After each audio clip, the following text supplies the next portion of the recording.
बायबलमध्ये लिहिलंय इर्मयाचा 5वा अध्याय आणि 14 वचनामध्ये आणि रोम याचा 10वा अध्याय याचा 8व्या वचनामध्ये बायबल सांगते देवाने त्याचे शब्द तुमच्या मुखामध्ये घातले आहेत. हालेलुया.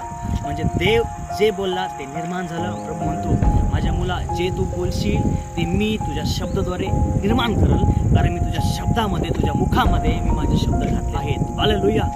बिलीवर, आज जर तुम्ही त्रासामध्ये असताल, दुःखामध्ये असताल, आजारामध्ये असताल, कुठलीतरी परिस्थिती तुमच्या जीवनामध्ये असेल, संकटाने तुम्हाला घेरला असेल, है ना, एरिओची भिंतीने तुम्हाला घेरला असेल, पण बायबलमध्ये काय लिहिलंय ज्यावेळेस त्या एरिओची भिंत पाडायची होती त्या प्रत्येक इस्रायल लोकांनी शब्द बोलले 7 दिवस आणि 7 दिवसानंतर ती भिंत पाडण्यात आली. हालेलुया. त्याचप्रमाणे तुमच्या प्रत्येक परिस्थितीवरती शब्द बोला, प्रत्येक संकटावरती शब्द बोला, प्रत्येक आजारावरती शब्द बोला, प्रत्येक परिस्थितीवरती शब्द बोला. बघा बायबलमध्ये लिहिल्याप्रमाणे जसं तुम्ही शब्द बोलाल, बायबलचं वचन सांगते माझा देव शब्द बोला आकाश आणि पृथ्वी निर्माण झाले. आज तुम्ही शब्द बोला.